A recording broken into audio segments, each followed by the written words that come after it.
As builders in Conan, we all love a good tower. They're simple and effective, but there's just one problem. Most of them end up looking like this.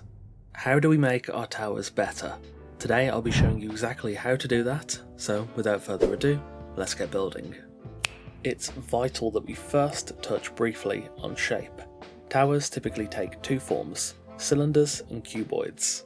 These tips will generally work for both, but it's important to know what vibe each shape gives off. A cuboid tower is sharp and strong, perfect for guard towers and stuff like that. Cylindrical towers tend to be a bit more elegant and shapely, and contrast against strong elements very well. Of course, every rule has an exception, but these are just general guidelines that I think are important to know. So let's jump into the specific tips.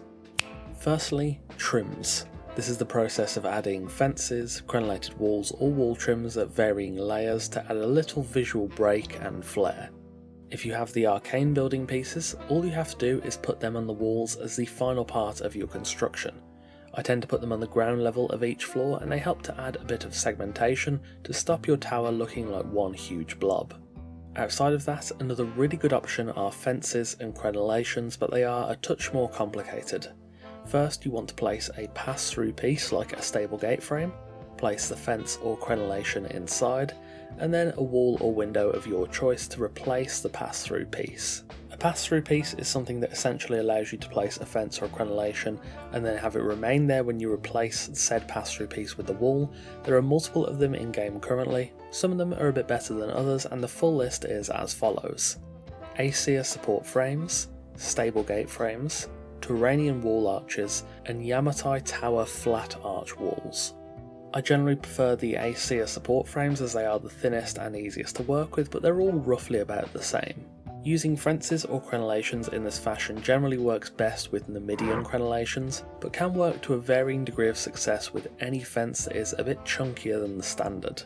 I follow the same layout with crenellations or fences as I do with wall trims, one on the ground level of each floor, and it makes a world of difference, especially with Numidian. Secondly, sticking with the similar theme, crenellations themselves on their own are a great way to get more shape on your tower, and you've already seen me do it in this video. Place them on balconies, roofs, buttresses, anywhere really, as long as they're not all clustered too heavily together. It will create a really nice look that lends itself well to breaking up the more boring structures in towers that ends up making them look all a bit monotonous. Additionally, in some builds it just really captures that almost castle-like feel that I know a lot of people do like. It can feel a bit antithetical at times to place crenellations where fences would usually go, and your natural instinct is most likely to only add crenellations to what would be defensive spaces, but in an aesthetic sense, they help to almost crown your build in a way, and I think that looks rather nice. If you're building a larger tower, crenellations and trims sometimes won't get the job done, and that's where our third tip comes in: tiering. Larger towers really benefit from tiering different levels back, forward, or just adding some depth variance in there to break it up. This here is a great example. This tower is just far too big and ends up a boring block. If you instead add tiers and bring some of the layers back, you do lose some internal space, but the aesthetics get a massive bump. This works even better if you recess a middle layer and shade it with vaulted ceilings, which is a favourite technique of mine with any set that has straight vaulted ceilings, but Arena especially. Buttresses are also great. Adding them to the base of your tower gives it a lot more grounding. The pillar trick also works well to frame your tower, though it can be a bit finicky on round towers, so I tend to avoid it. Tiering in general adds a ton of shape to larger towers, designs that are far more prone to monotony.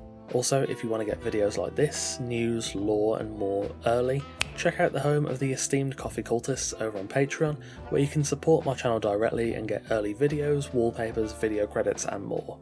Self-promo over, back to the tips. The fourth tip is to simply add some attachments. Simple towers can be very effective, but some designs will benefit from carefully chosen attachments to not only give it some more grounding, but also make it feel a bit more realistic. This can generally just be a couple of rooms around the base.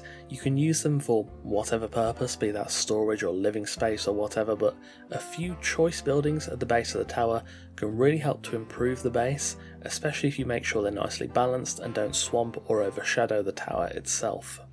You can also add attachments to the tower like balconies, oriel windows, walkways, catwalks, or even risers on the roof.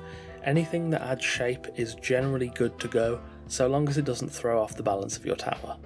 Finally, the surroundings. Towers have one huge benefit over just a regular house, and that is visibility. Historically, towers were incredibly useful for scouting and defence, and that's good to keep in mind when you're building your own. A tower in a valley might not make a ton of logical sense, but on a hill overlooking said valley, it looks a lot more fitting. Location aside, whilst towers are good defensive structures, it's also a good idea to consider what goes around them, be that a defensive wall, a courtyard, a ring of other buildings. All of these things will help you develop your tower into something more grounded and fitting, and might even lead you to convert your tower into a small keep eventually, if it takes your fancy. As an honourable mention, it's worth considering what purpose your tower plays. If it's a keep, it should be strong and tall, probably surrounded by other buildings as a buffer. If it's a lonely watchtower, it should be pretty modest. Defensive walls on towers will make good use of buttresses whilst not being too grand, so on and so forth. There are a million different examples, but it's always worth sparing a moment to think about the logical role and intended design your tower is going to play, as that will most often and most effectively inform the way you want to take the structure. And there we have it, some of my favourite tips for how to make perfect towers in Conan Exiles. For as simple as they seem, a good tower is often an exercise in shape and fine detail, and hopefully these tips help you to vastly improve your own designs. Thank you for watching, and of course a massive thanks to our wonderful esteemed coffee cultists for continuing to support the channel over on Patreon. Again, if you want to get videos early, consider joining all those lovely folks over on Patreon, link in the description and pinned comment. Again, thanks for watching, take care, and I'll see you soon.